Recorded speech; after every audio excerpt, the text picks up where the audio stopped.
Good morning, YouTube. So today we're gonna talk about my weekend getaway from Cebu. So me and my partner, we went to Olango Island. I'm probably mispronouncing it. I'm sure someone will recorrect me, but I'm trying my best I could. But it's in between. So you have Cebu City, right? And besides Cebu City, you have Lapu-Lapu or Mekon or however you say it. But it's where the airport is, like here. So from Lapu-Lapu to Cebu, it's like about a 30-minute drive. But from Lapu-Lapu to Bohol, from Cebu City, it's about 2 hours to Bohol. So that island is in the middle. So that island is famous for the bird migration, but right now it's the off season. But what was crazy though, there was a lot of Koreans and Japanese people there, and I couldn't understand why. It's because of the scuba diving and snorkeling is very affordable there.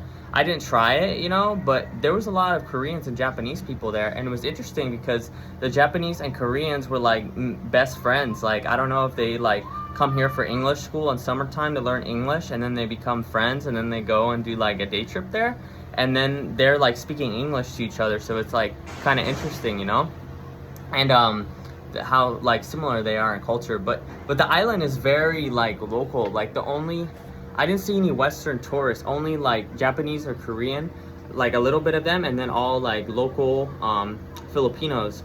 But it was cheap to get there. It was like less than $6 to basically go from Lapu-Lapu to the island. And I brought my scooter with me too, so it was like $6. It was a little less, but I'm saying like $6 top, But I took it there, and it was good, that included the ticket for me and my girlfriend, and then the scooter, and then that was one way, and then the next way back. But like being in Asia, I've never taken a ferry in Korea or Japan, but like in Asia, like they always act like the ship's gonna sink, like the Titanic, like everyone is jumping off the boat. So just be prepared, like either be the last person on or the last person off. That's the way to do it, because if not, it just ruins the experience. But the island, it was really cool. It's really like authentic, and they have like cool mangrove forests, so it was like cool to see. We basically kind of did everything. We drove around the island. You could go like bike riding there.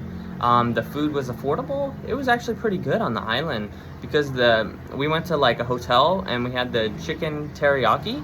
I think it's because the Koreans, they go there. I don't know if they do like island hopping. Island hopping's also popular there, and they and the chicken was really good, but it was definitely like for Korean taste, not like Filipino, because it was like chicken teriyaki. It was very good, and yeah, it was a good time, and we got to drive around and see like the authentic Philippines, and it was laid back, and we went to a cafe, and it was cheap. It was like less than $6 for both of us for coffee, like good coffee, like Vietnamese kind of style coffee, and then waffle and egg and spam for like me, and my girlfriend got like chicken and rice and french fries.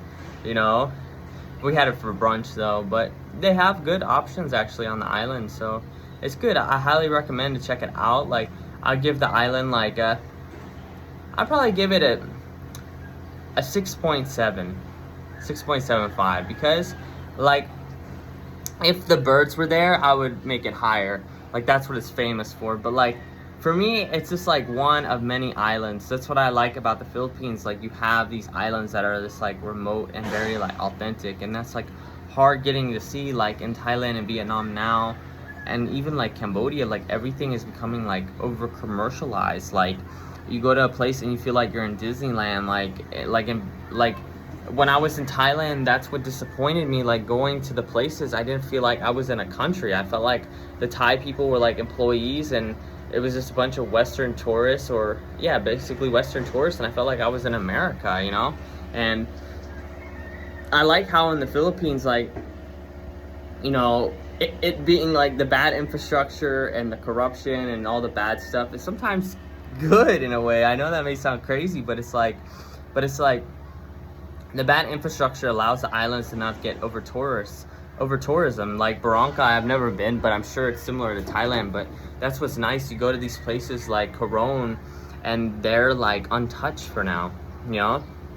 But in Thailand, Thailand's like its success. It's been built up and has a lot of like over commercialization, you know, and Vietnam student will be part of that, you know. So it's challenging because you have to get on like a scooter and drive out, and sometimes, yeah, it's awesome, but it's uncomfortable, and sometimes it can be dangerous. Like some of those roads in Vietnam, like when I went out to Chiang Mai Thai, were just crazy, you know, like getting killed here on a scooter is very easy. You have to like drive for everyone around you. Like, I'm glad I got to learn that skill in Cambodia because I can go where the locals are, but if you go where like the tourists are, you're gonna feel like you're like in a Disneyland. But that's what I like about the Philippines. There's so many islands here, and if you take the time, and the Philippines rewards you with time. So if you stay here for like a month, if you can only afford a month or even 2 weeks, and you like stay somewhere for about, go to like a place you really want to see, like Coron or whatever, and then like go somewhere like kind of remote and just give it a chance. It's really cool. And that's why I think like people love Cambodia and Vietnam. That's what attracts them.